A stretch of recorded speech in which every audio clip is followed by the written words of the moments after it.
federal government on Tuesday unveiled fresh incentives aimed at attracting large-scale investment into Nigeria's agricultural sector. The measures, according to Vice President Kashim Shettima, are designed to expand irrigation, improve farmers' access to credit, accelerate mechanization, and create millions of rural jobs under President Bola Tinubu's economic reform agenda. Vice President Shettima announced the new policies while addressing participants at the Food and Agriculture Organization's National and Sub-Regional Hand-in-Hand Investment Forum in Abuja. He described hunger as a great equalizer that exposes humanity's vulnerabilities and fragility, stressing that food security is as much a matter of global stability as it is of survival.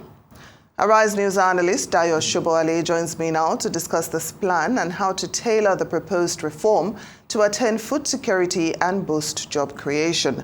Mr. Sobowale, good afternoon. Thank you so much for joining us on Newsday. Good afternoon. It's a pleasure of being here, studio. Right.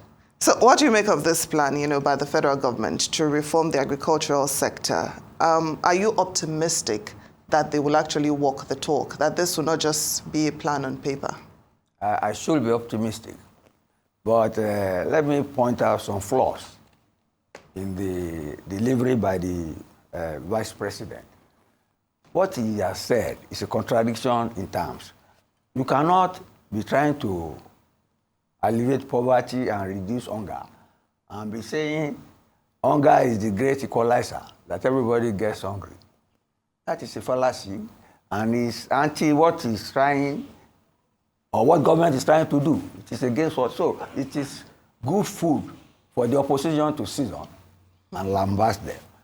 So it's like shooting yourself in the leg. Look at the program.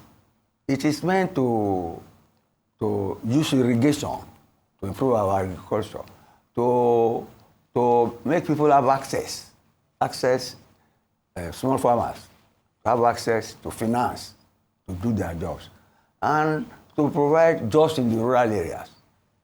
And then you say poverty is the great equalizer. It is antithetical to what government is trying to do. Even there are some skeptics there who are saying that government has promised tractors before, but they have not seen any tractors. The African Association of People Providing Rice is questioning the credibility of government, that they have always said one thing and the things have not been done. So government has problem in terms of the concept it is using to sell its program and in terms of the credibility that it is losing with the stakeholders and beneficiaries of its plan. So let government push its house in order with regard to agriculture. The reforms are lofty. They are lofty, they are progressive. But people who are in the industry, including women, who are beneficiaries of, or supposed to be beneficiaries, are questioning the credibility of government. That in the past, they have said this, they have not done it, and they are still not doing it. That is a problem for government and the Minister of Agriculture.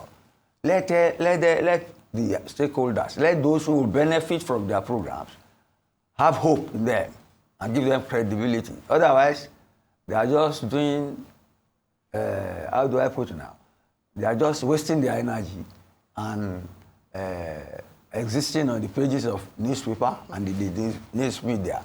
That is not how a pragmatic government delivers hope to people. Let's leave it at that.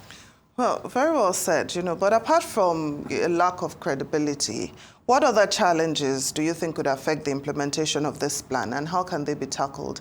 I'm asking this especially against the backdrop of insecurity that we have. Can we actually talk of agricultural reforms without effectively tackling insecurity? Yeah, you see, you don't need my answer on that. It's a question you have answered. Unless you have security, you can't plan anything. Security, anarchy, our problem, kidnapping. You see, the terrorists have literally closed down our areas of agriculture, which happen to be our food basket. We all know that, and it is an ongoing thing. But you see, FAO said something, that the program, it is FAO organizing this program, you get me? That this program is country-owned, country-led, which means the ball is in our court to secure these plans and make sure that they are achievable. But you know, especially in the north, the farmer had a issue, the jihadist issue, which we call by a different name, and the terrorism on our farmlands cannot make the path easy to food security. And you see, if you don't have, in the US, they said they will secure their farmlands because the thoughts of Chinese were trying to acquire them. So they said farm security is equal to food security, and food security is equal to sovereign national security. You should borrow a leaf from that. But as it is, you see, the government, the FAO, it's not as if they do not know that this undercurrent, this violent undercurrent of insecurity is there, but they are planning all the same. Otherwise, I mean, you can't, what they are doing, I think, is not to submit or surrender to insecurity, but to plan all the same. But then I object seriously to somebody saying that hunger is what do you call it, an equalizer. No, we all feel hunger, but we know the extent and the means with which we can fulfill our hunger. The policy of government is to remove or reduce hunger, remove or reduce poverty alleviation, and to make people happy. Because if people are hungry, if you don't have jobs, you have inequalities, there will be hunger in the land. The political system will be overheated. The equality that people are wanting is to close the gap between the rich and the poor, between the well-fed.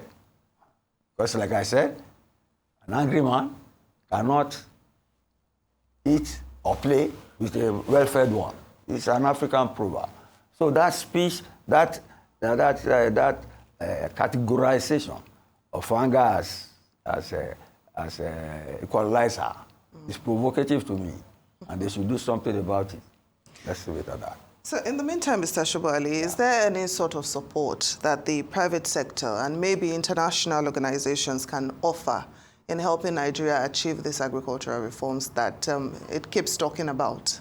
But for these international organizations will be nowhere.